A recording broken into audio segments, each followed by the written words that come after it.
With Valentine's Day next week, we wanted to take a few minutes to prepare for how we should show our love. With kisses.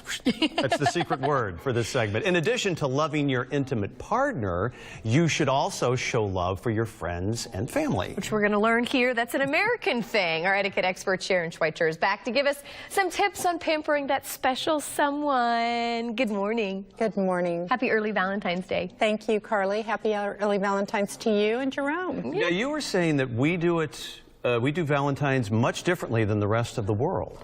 And I didn't know that. Yeah. Talk about that. We do. In U.S. culture, we're very inclusive. We do Valentine's for children.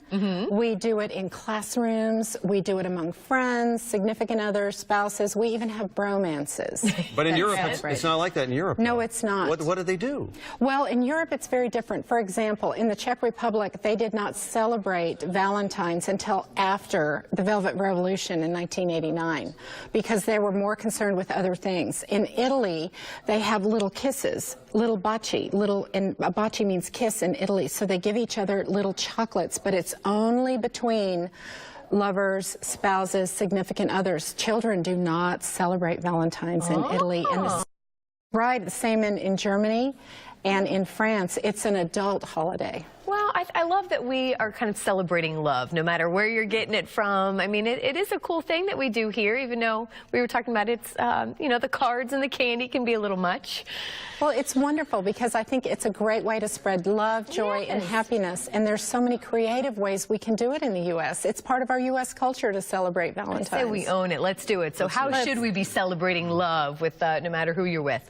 Well, I think what we can do now is this year, especially with Valentine's falling in the middle of the week, we need to be creative and plan ahead. Well, you should do that all the time, but especially this year. Isn't he great? Yeah, Jerome, you are so right. Well, listen, I've made some big mistakes on Valentine's Day. We'll get into that maybe at a different time. But no, you can't really plan too far ahead on Valentine's Day. So we were talking off the air about how it's, with all due respect to the great restaurants here in the Bay Area, it can be a little challenging to go out to dinner on Valentine's night, especially if you don't have reservations. There are very few places you can just stroll into. So you have some alternatives for us. Yes, I do. What you can do is get some nice wine.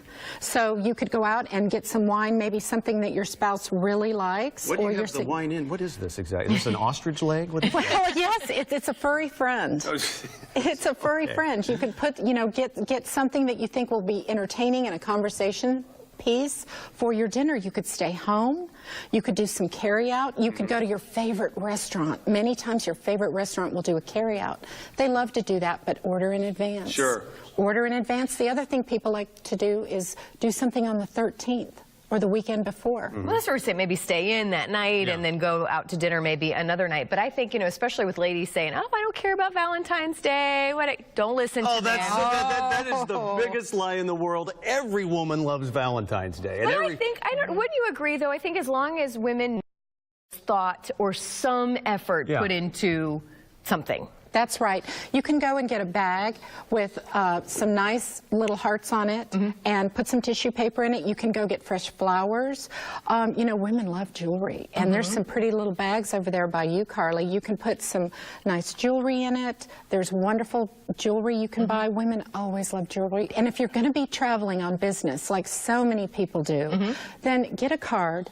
Put a little something in a bag and hide it. Put it somewhere in the house and leave a little note that says, I know I'm out of town, I'm thinking about you, I love you and I want you to have this. Well, maybe like a Valentine's treasure hunt. Yes. Oh my gosh, that's fabulous. And just leave clues around the house. Yes, that's text wonderful. messages don't count. We need a little bit more effort than just a text message that says Happy Valentine's Day. What about a fax? Would that be better? Because you got at least the paper. That would actually be putting some effort into if you could find a fax machine Who sends somewhere. a fax anymore? I know, right? What about Skype or, you know, FaceTime? Yeah. That would be great. Yeah, I guess so. You could That's Snapchat. better than a text message because then you can actually see the person. I like it. That's right. Those are all great ideas. You know, pull out some of the special, you know, this is special china from the Czech Republic. We love that. You know, if I'm going to do something for my family, I'm going to pull out my favorite things. Well, again, Sharon, happy early Valentine's Day. Thank you for being here. Hope you get lots of some notes, Jerome. Kisses. There we are.